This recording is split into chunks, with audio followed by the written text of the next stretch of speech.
ত্রিনা কি বাবা মা হতে চলেছেন, কি জানালেন অভিনেত্রী। 3 বছর আগে বিয়ে করেছিলেন অভিনেত্রী টিনা সাহা এবং অভিনেতা নীল ভট্টাচার্য। দুই তারকাই অভিনয় করেন বাংলা সিরিয়ালে। তারা বাবা মা হবেন কবে, প্রশ্নে অনেকদিন ধরে ঘুরপাক খাচ্ছে মানুষের মনে।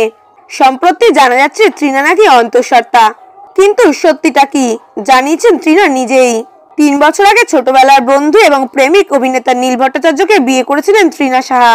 সম্প্রতি পালিত হয় তাদের বিবাহ বার্ষিকী। দুই অভিনেতাই বাংলা সিরিয়াল জগতের জনপ্রিয় মুখ, তবে কোনোদিনও তাদের একসঙ্গে অভিনয় করতে দেখেননি কেউই। সম্প্রতি বোকা সোডা নামের একটি মিউজিক ভিডিওতে পারফর্ম করেছেন নীল এবং ত্রিনা। সেই ভিডিওর প্রকাশ্যে আসতে আলোচনা ঝড় নেট মহলে। গানের কথা অনেকেরই ভালো লাগেনি, আবার অনেকেরই পছন্দ হয়েছে। ট্রোলড হয়েছেন ত্রিনা, কিছু অনুগামীও হারিয়েছেন তিনি। তবে বিষয়টিকে স্বতঃস্ফূর্তভাবে গ্রহণ করে নিয়েছেন ত্রিনা। কিছুদিন থেকেই শোনা যাচ্ছে ত্রিনা নাকি মা হতে চলেছে। সেটাই কি সত্যি? সপ্তাহখানেক আগে থাইল্যান্ড গিয়েছিল ত্রিনা। সেখানে ছিল একটি ছবির শুটিং। সেখানে আগে থেকে পৌঁছে গিয়েছিলেন নীলও।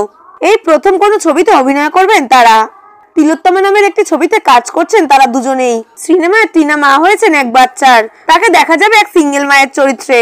সিনেমার চিত্রনাট্যের গল্পের সঙ্গে অনেকে বিষয়টি গুলিয়েছেন। ত্রিনা জানিয়েছেন তিনি অন্তঃসত্ত্বা নন, তবে তিলোত্তমা সিনেমায় তিনি মা হয়েছেন। নীল ত্রিনাকে খানিকটা শুনতেই হয়েছে কবে তারা বাবা মা হবেন, কিন্তু তাদের অভিভাবকেরা এই নিয়ে কোনো চাপ সৃষ্টি করেননি। ক্যারিয়ারে মন দিয়েছেন দুই তারকাই। এই মুহূর্তে তাদের বাবা মা হওয়াতে তেমন কোনো তাড়া নেই।